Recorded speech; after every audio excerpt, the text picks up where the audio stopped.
आपने देखा होगा परसों के कैबिनेट में वर्तमान की राज्य सरकार ने उस अटल कैबिनेट का नाम बदल करके मदर टेरेसा क्लिनिक करने का फैसला किया है। मदर टेरेसा भी एक पूजनीय व्यक्तित्व है, कई एक अलंकारों से अलंकृत है। उन्होंने अपना पूरा जीवन लोगों की सेवा में लगाया है।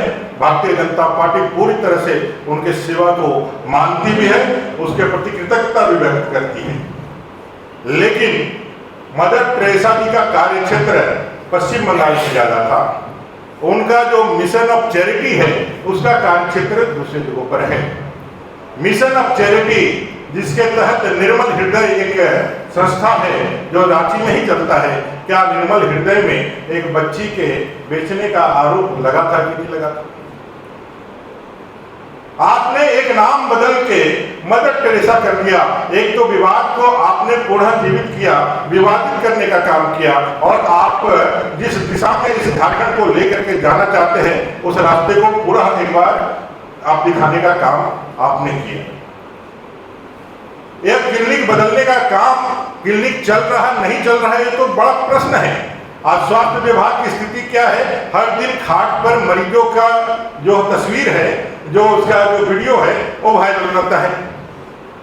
स्वास्थ्य विभाग पूरी तरह से चरमराया हुआ है। मुख्यमंत्री जी के गृह क्षेत्र में मलेरिया से बच्चे डेथ कर जाते हैं, उनके स्वास्थ्य की सुविधाएं नहीं मिल पाती है। 108 पूरी तरह से ठप पड़ा हुआ है। जहां स्वास्थ्य व्यवस्था पूरी तरह से चरमराई हुई है, वहां राजनीति करने के लिए अटल जी के नाम को बदल करके मदर टेरेसा करने पर भारतीय जनता पार्टी की घोर आपत्ति है। आप कुछ नई स्वास्थ्य सुविधाएं आगे बढ़ा करके आप इसको कर सकते थे।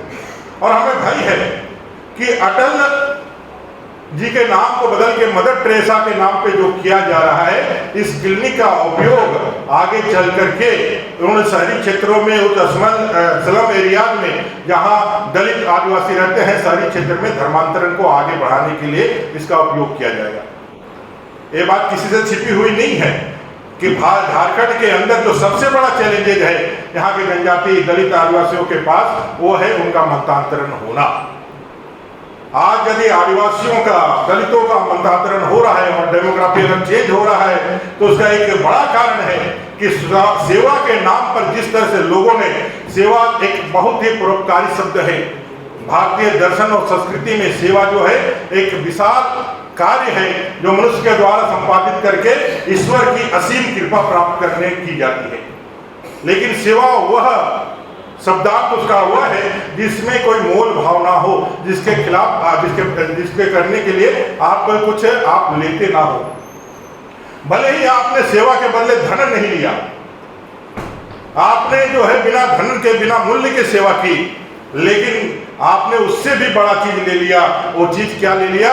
वो ले लिया उसकी आत्मा को, उसके धर्म को, उसकी संस्कृति को, उसके धर्म और संस्कृति से पच्युत करके आपने सेवा की आड़ में उस सनातन व्यक्ति को, उस आदिवासी आदिकाल से रहने वाले व्यक्ति के रूप को आपने चेंज कर दिया। इससे बड़ा कोई अपराध नहीं हो सकता।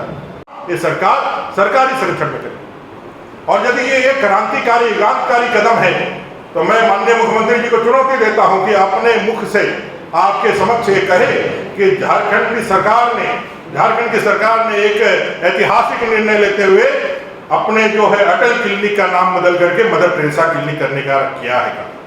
मैं चुनौती देता हूं मुख्यमंत्री अपने मुख से यह घोषणा करें कि झारखंड की बेहतरी के लिए, झारखंड के स्वास्थ्य सुविधाओं को सुधार के लिए मैं हेमंत सोरेन, झारखंड की सरकार का मुखिया, मुख्यमंत्री, ये घोषणा करता हूं कि आज से अटल क्लिनिक का नाम बदल करके मदर टेरेसा क्लिनिक किया जाए।